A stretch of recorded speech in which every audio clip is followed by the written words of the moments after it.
আসলে ভাই আমগো জীবনে এত কষ্ট এত হাড়মুড়ি এই ছোটবেলা থেকে বিদেশ থেকে আইলাম বিদেশে গেলাম আইলাম যাইলাম আজকে পর্যন্ত দেখলাম মা বাবা সবাই শুধু টাকা ছাড়া ভালোবাসার কোনো কথা নাই বাবা আদর বা কোনো স্নেহ মমতা ওই ছোটবেলায় যদি একটু যদি ভালো কথা বা সম্বন্ধ আগে আমি মনে করতাম বিদেশ গেলে টাকা হইলে শান্তি পাওয়া যায় এখন বাড়ি গাড়ি সকল কিছুই আছে আমগো প্রবাসী আমি বলতে চাই সকল প্রবাসী পথে জীবনের কাহিনীগুলোই বলি।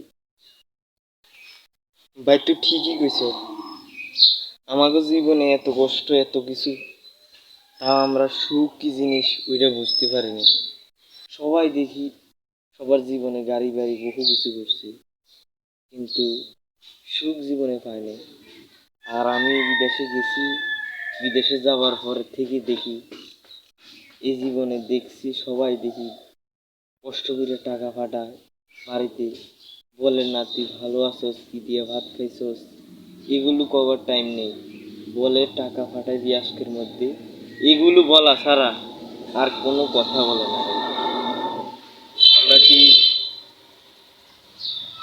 আমরা কি মানুষ না রোবট, না আমরা ওইখান থেকে টাকা ছিঁড়লে গাছের মাথার মতো ছিঁড়ে ফেললেই সারে আমরা টাকাগুলো নিয়ে আসতে পারি, মানে ফাটাতে পারি, এরকম দেখতে মনে হয়।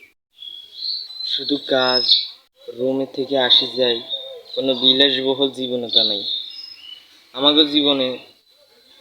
কাজে সকালের ঘুমে থেকে উঠে যায়, পরের দিন আবার ঘুমে থেকে যাইয়া, মানে এভাবে দিন রাত কাজ করি, 6 ঘন্টার মতো ঘুমাই, রেস্ট নিই, খাওয়া দাওয়া করি, বাড়িতে কিছুক্ষণ কথা বলি, তো ওই কথার মধ্য দিয়েও টাকা ফাটানোর কথা ছাড়া আর ভালো কিছু বলে না। আসলে আমরা জীবনে প্রবাসীরা পড়ালেখা না করি, জীবনে কষ্টই হইল, সুখ আমাদের কপালে নেই, যদি হয় আল্লাহ দেয়, কেমন হয় থামায় রাখতে পারবো না।